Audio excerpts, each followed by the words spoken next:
नहरों में पनामा नहर की बात करते हैं। पनामा नहर किसको जोड़ती है, इसके इंजीनियर कौन थे? तो पनामा नहर कहाँ पर स्थित है? पनामा नहर, ये जो पनामा नहर है कहाँ बनाई गई है? तो ये वाला जो भाग है, यहाँ पर एक सागर है जिसका नाम है उत्तरी अटलांटिक सागर या अटलांटिक सागर। उत्तरी अटलांटिक, उत्तरी अटलांटिक, अटलांटिक महासागर, उत्तरी अटलांटिक महासागर की उत्तरी अटलांटिक महासागर 0 डिग्री अक्षांश बराबर भूमध्य रेखा के इस ऊपर वाले भाग को हम उत्तरी अटलांटिक और नीचे वाले जलीय भाग को हम दक्षिणी अटलांटिक के नाम से जानते हैं। तो उत्तरी अटलांटिक महासागर और इस उत्तरी अमेरिका और दक्षिणी अमेरिका के पश्चिम में सागर जिसका नाम है प्रशांत महासागर, लेकिन इस रेखा के ऊपर वाले भाग हम कहेंगे उत्तरी प्रशांत महासागर। उत्तरी प्रशांत महासागर। तो उत्तरी प्रशांत महासागर, पनामा नहर, ये जो मैक्सिको के नीचे पड़ता है पनामा देश, ये पनामा देश है। तो पनामा देश को काटकर अमेरिका ने इस नहर का क्या किया है, निर्माण किया है। और ये नहर किस सागर को जोड़ती है? तो उत्तरी अटलांटिक और उत्तरी प्रशांत महासागर को जोड़ती है। या कभी कभी ये पूछ लिया गया है कि कैरिबियन सागर और पनामा की खाड़ी को जोड़ने वाली नहर कौन सी है? तो पनामा नहर, क्योंकि ये कैरिबियन सागर यहाँ पड़ता है, ये कैरिबियन सागर पड़ता है। तो कैरिबियन सागर और पनामा की खाड़ी को जोड़ने वाली नहर कौन सी है? पनामा नहर। और इस नहर को कब बनाया गया? तो जो प्रथम विश्व युद्ध 1914 ईस्वी में प्रारंभ हुआ, तो इस विश्व युद्ध के मद्देनजर रखते हुए अमेरिका ने इसका क्या किया, निर्माण किया। तो आइए हम इससे संबंधित कौन से प्रश्न बनते हैं उनकी बात करते हैं, पनामा नहर से संबंधित। तो पहला प्रश्न टॉपिक इसमें इसका तथ्य बनता है किसको जोड़ती है? तो पनामा नहर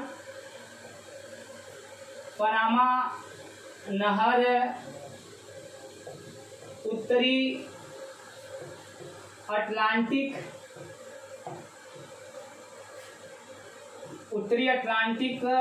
महासागर या कैरिबियन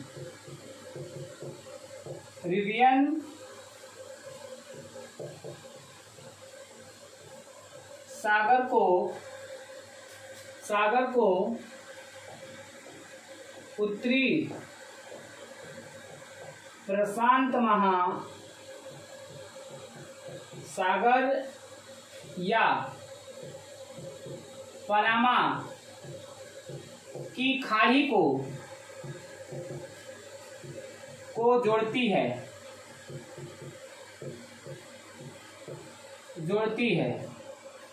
उत्तरी अटलांटिक, कैरिबियन सागर, उत्तरी प्रशांत महासागर, पनामा की खाड़ी को पनामा नहर क्या करती है? ये पनामा नहर जोड़ती है। अब इसका जो दूसरा तथ्य बनता है कि इसका निर्माण किस देश ने किया था और किस देश की भूमि को काटकर किया गया? तो अमेरिका ने पनामा देश की भूमि को काटकर इस नहर का निर्माण किया है। अमेरिका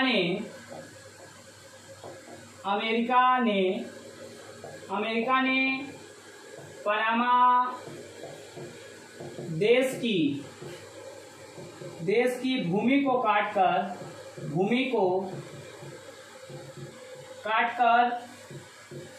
इस नहर का निर्माण किया है।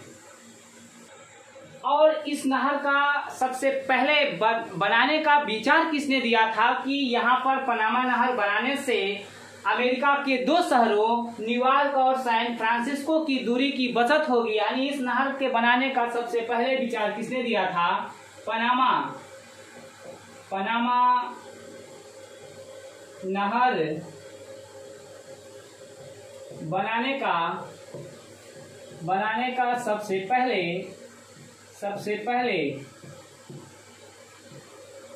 पहले विचार जर्मन विद्वान हमबोल्ट ने दिया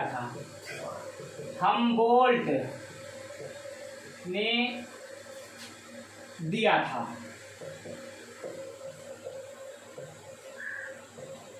और जो चौथा कॉन्सेप्ट यहाँ से निकल कर आता है कि इस नहर का निर्माण किस लिए किया गया, कि विश्व युद्ध के मद्देनजर देखते हुए कि विश्व युद्ध में विभिन्न देशों में जो पहुंचने के लिए जल मार्ग की दूरी की बचत करने के लिए इस नहर का क्या किया गया, निर्माण किया गया। तो पनामा नहर का निर्माण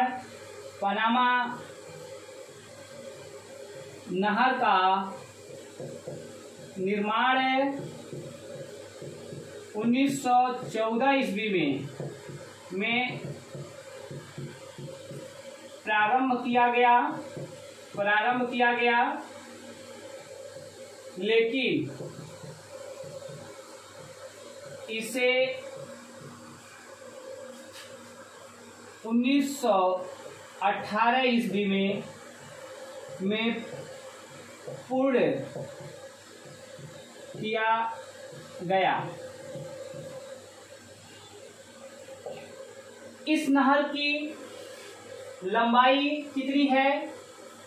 पनामा नहर की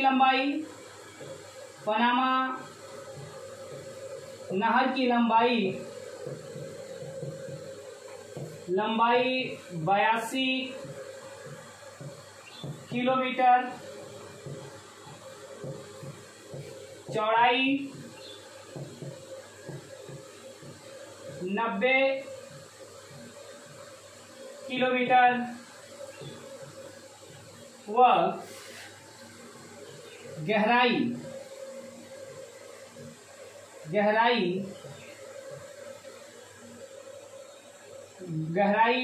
12 मीटर। पनामा नहर की लंबाई 82 किलोमीटर, चौड़ाई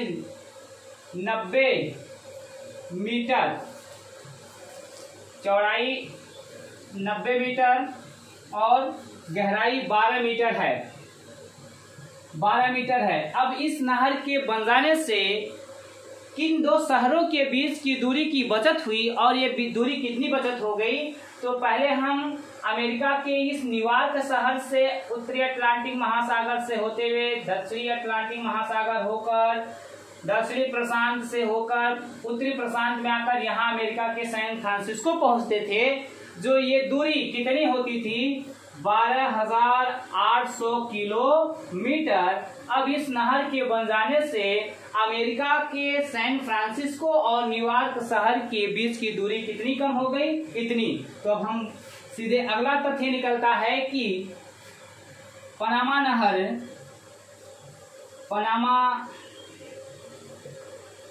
नहर के बन जाने से अमेरिका के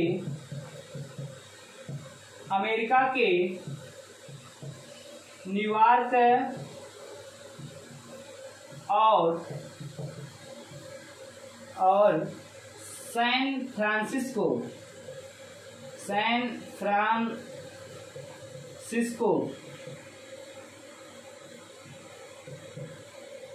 शहर के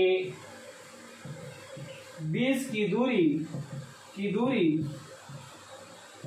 1280 किमी कम हो गई, या 1200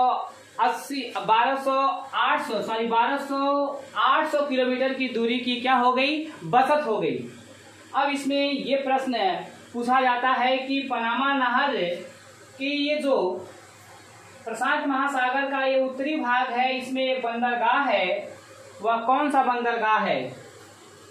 पनामा नहर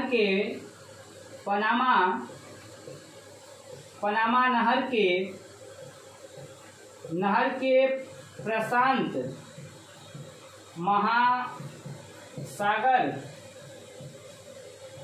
के किनारे पर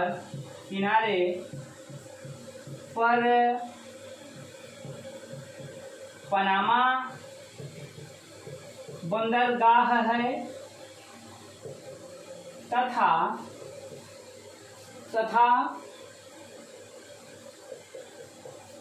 कैरिबियन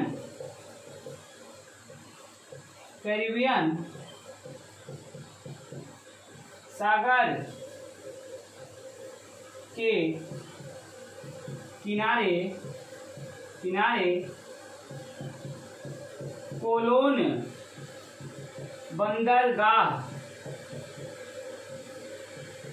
स्थित है।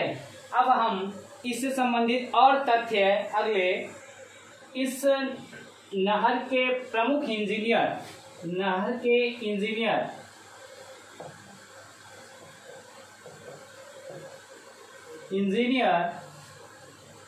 पहले इंजीनियर J.F. वालेस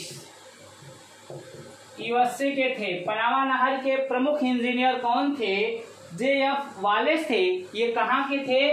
अमेरिका के थे। दूसरे इंजीनियर जॉन फ्रैंक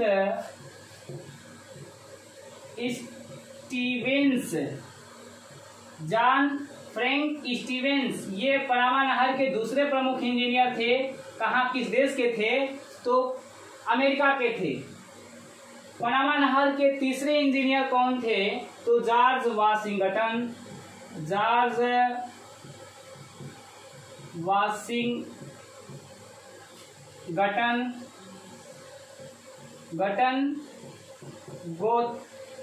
गोथेल्स थे। ये कहाँ के थे?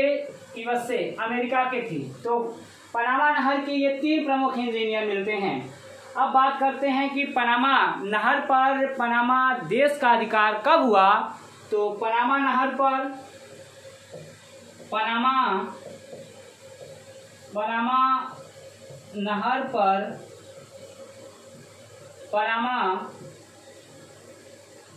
पनामा देश का अधिकार 1 जनवरी 2000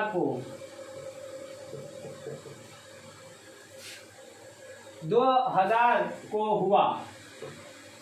अमेरिका ने इस नहर के संचालन का दायित्व पनामा को 1 जनवरी 2000 को दे दिया और विश्व की यह पहली नहर है जो लॉक सिस्टम पर आधारित है। लॉक सिस्टम का मतलब जिसमें बड़े बड़े बांध बना दिए जाते हैं, डैम बना दिए जाते हैं, फिर उन डैमों से पानी की कमी होने पर उनको खोल दिया जाता है, तो उसको लॉक सिस्टम कहते हैं। विश्व की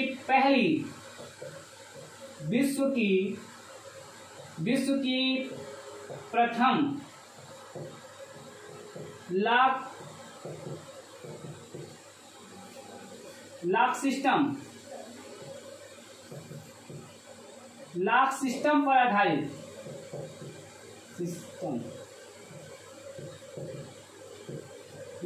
सिस्टम पर आधारित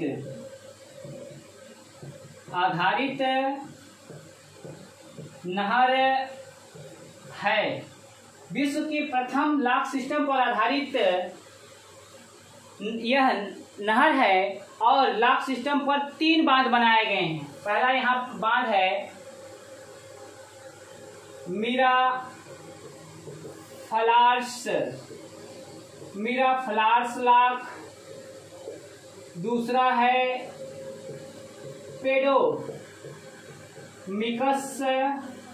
पेडोमिकस लॉक और जो तीसरा है उसको कहते हैं गाटुम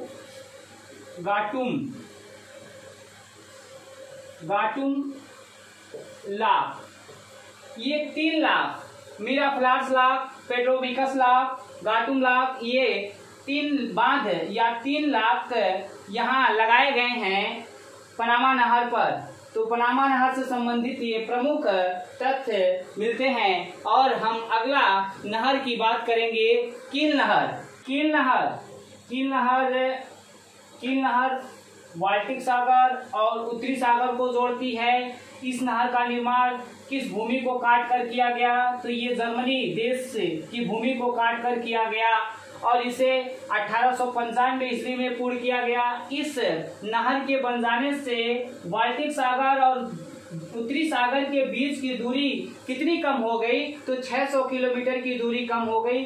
और इस नहर की लंबाई कितनी है? तो 99 किलोमीटर ये लंबी नहर है। और इस नहर के बन जाने से सबसे अधिक लाभ किसके हुआ? तो जर्मनी और इधर उत्तर में स्थित डेनमार्क देशों को होता है। तो कील नहर किसको जोड़ती है? पहला इससे कील नहर से तथ्य, कील नहर उत्तरी सागर को बाल्टिक सागर से जोड़ती है। दूसरा तथ्य, कील नहर का निर्माण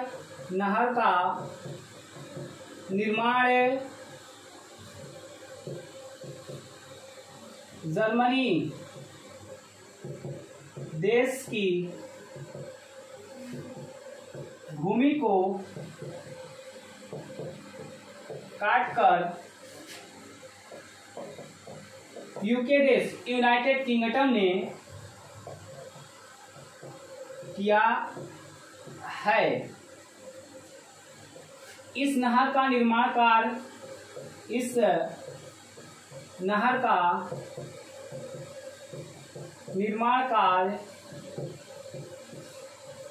1895 ईस्वी में पूर्ण किया गया।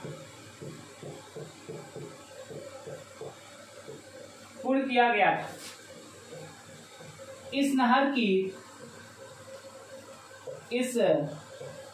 नहर की लंबाई 99 किलोमीटर है। इस नहर के बन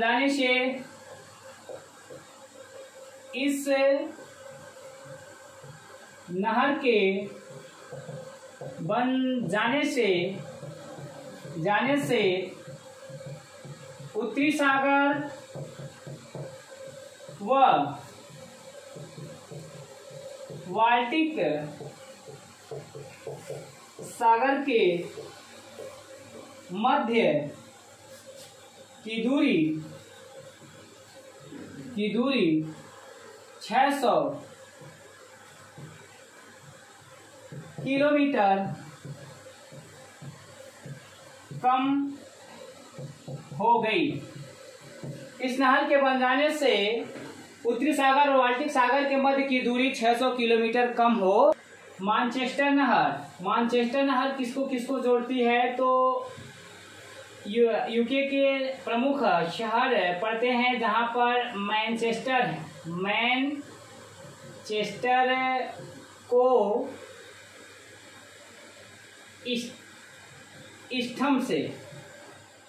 इस्टम से जोड़ती है। मैनचेस्टर नहर किसको जोड़ती है?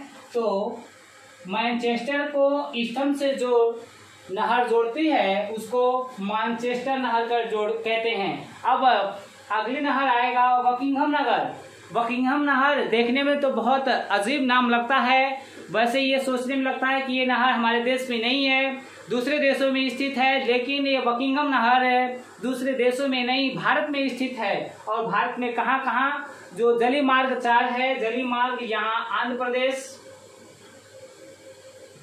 आंध्र प्रदेश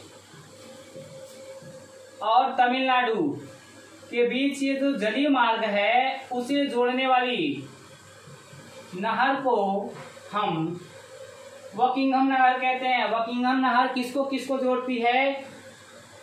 तो आंध्र प्रदेश को तमिलनाडु से जोड़ती है। आंध्र प्रदेश का जो काकीनाडा पड़ता है वहां से और तमिलनाडु के जलीय क्षेत्रों के जो जलीय मार्ग हैं उनको जोड़ने वाली नहर को हम अकिंगम नहर कहते हैं। अगला आता है हमारा डान ओल्गा नहर। डान ओल्गा नहर किसे कहा गया है? तो ये जो डान नदी, ये जो नदी आती है इसको हम कहते हैं डान नदी। डान नदी, डान नदी जिस सागर में गिरती है उसको कहते हैं काला सागर, काला सागर। और एक ये नदी है जिसका नाम है ओल्गा नदी। ओल्गा नदी जिस सागर में गिरती है उसको कहते हैं कैस्पियन सागर, कैस्पियन सागर। तो ओल्गा नदी और डान नदी को आपस में जोड़ने के लिए यहाँ एक नहर बना दिया गया है। डान नदी को वोल्गा नदी से जोड़ने के लिए एक बीच में ऐसे काट कर दोनों के जल को आपस में मिलाने के लिए एक नहर बना दिया गया है। यानी जो नहर ओल्गा नदी को डान नदी से जोड़ने के लिए बना दिया गया है उसी को हम डान ओल्गा नहर के नाम से या इसे स्टेलियन नहर के नाम से जानते हैं। यह नहर यूरोप महाद्वीप में है। यह नहर यूरोप महाद्वीप में स्थित है। अब आज की वीडियो में बस इतना ही। अगली वीडियो के साथ हम आपसे जल्द ही मिलेंगे।